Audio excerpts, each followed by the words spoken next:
While everyone's distracted by political theater, the biggest financial revolution in American history has been happening under our noses. In about 24 months, one company quietly spent over $3 billion assembling what can reasonably be called a replacement for the Federal Reserve System. Not a competitor, a replacement. I'm talking about Ripple.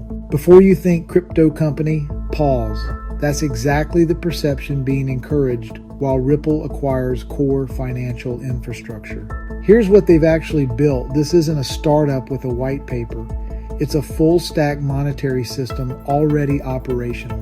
In 2023, Ripple acquired Hidden Road for $1.25 billion. Hidden Road was a global multi-asset prime broker serving 300-plus institutions, having cleared over $3 trillion across FX, crypto, derivatives, and fixed income. Rebranded as Ripple Prime, Ripple didn't buy a trading desk.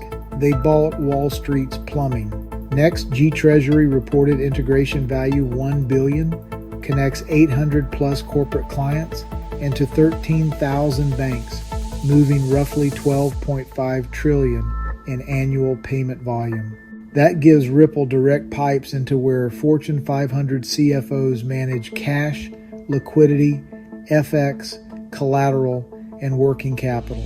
Rail, for about $200 million, processes a meaningful share of global stablecoin B2B settlements and automates back-office reconciliation. Ripple folded Rail into its stablecoin business and RLUSD Instant, programmable commercial money for business settlement. Put simply, Ripple Prime equals market access plus liquidity. GTreasury equals corporate treasury layer. Rail plus RLUSD equals instant settlement dollar. These moves form the plumbing of a new monetary chassis. Ripple also acquired Metaco institutional custody and tokenization infra and standard custody, a New York chartered trust. That gives institutional grade custody for crypto, tokenized real world assets, CBDCs, and stablecoin. Crucially, Ripple has applied to the OCC for a national bank charter and for a Federal Reserve master account.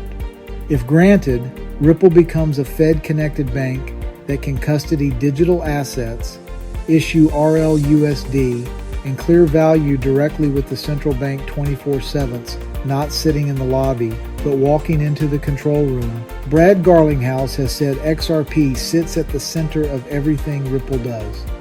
So assemble the layers. Ripple Prime for market access, GTreasury for corporate cash management, Rail and RLUSD for instant settlement, standard custody, Metaco for regulated vaults, a national bank charter for legal authority, and XRPL, ODL, ILP, AMM for trustless, programmable settlement. This is a full reserve, always on, globally compliant, tokenized monetary system, not a prototype. Now, what problems does this solve that governments and corporations are desperate to fix? Problem A, slow settlement and counterparty risk. International wires and correspondent banking take days, create FX slippage, and layer intermediaries who each add fees and risk. With XRP as a neutral bridge and RLUSD as a regulated settlement dollar, counterparties in different currencies can settle atomically. I get mine only when you get yours. Settlement compresses from T+2 to 3 days to mere seconds, with ISO 20022 data embedded for audit, compliance, and tariffs. Problem B, opacity and liquidity, collateral, and rehypothecation. Today, the same collateral can be pledged multiple times across prime brokerage and derivatives.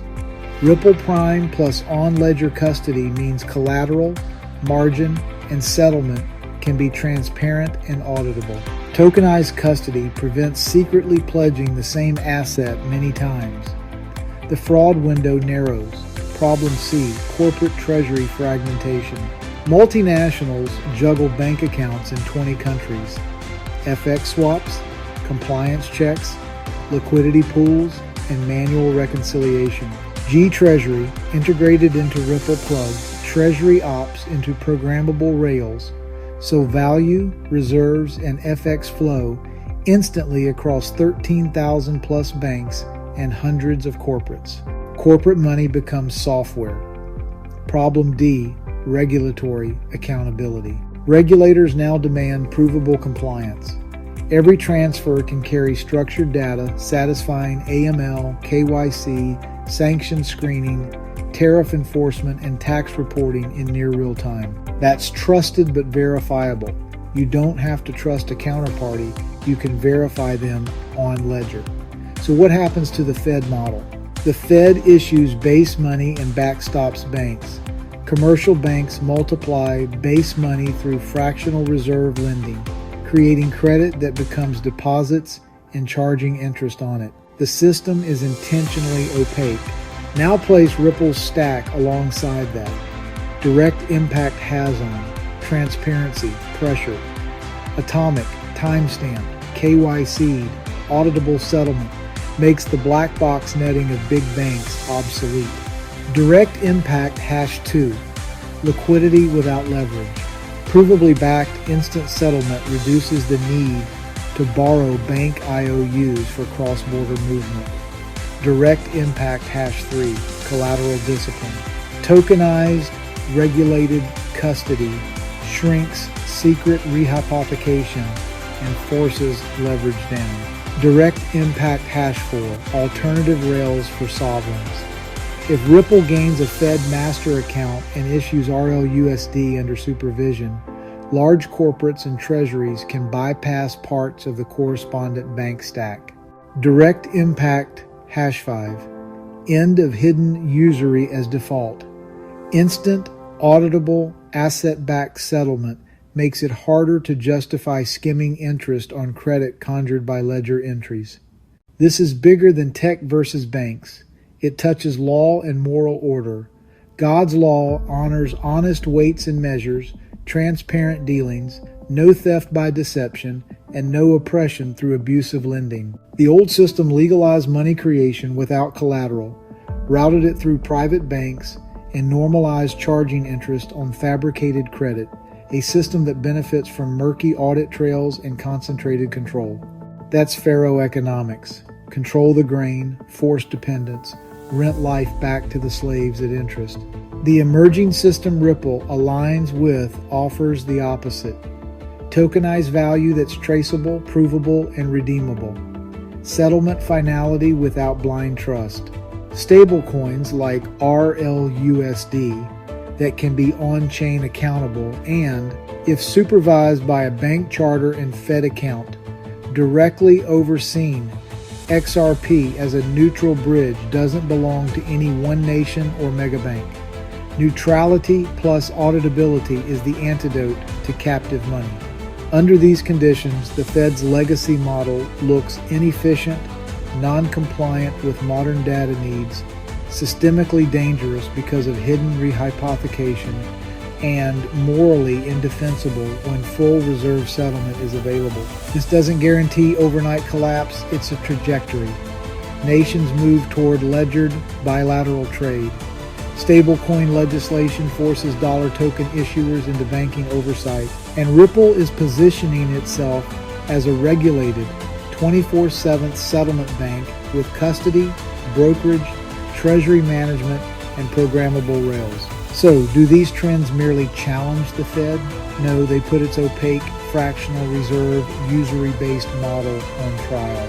Ripple's integrated stack offers a lawful, transparent, auditable alternative that settles in seconds, encodes compliance at the transaction layer, honors real collateral, shrinks hidden leverage, and starves the parasite of unearned interest. In divine terms, this is the difference between Pharaoh lending you your labor at interest and Moses leading you through a door God opened. Brad Garlinghouse says XRP sits at the center of everything Ripple does because XRP and the rails Ripple is licensing and wiring into the Fed are being positioned as the neutral bridge for honest weights and measures. The days of invisible money priests extracting rent on engineered scarcity are numbered.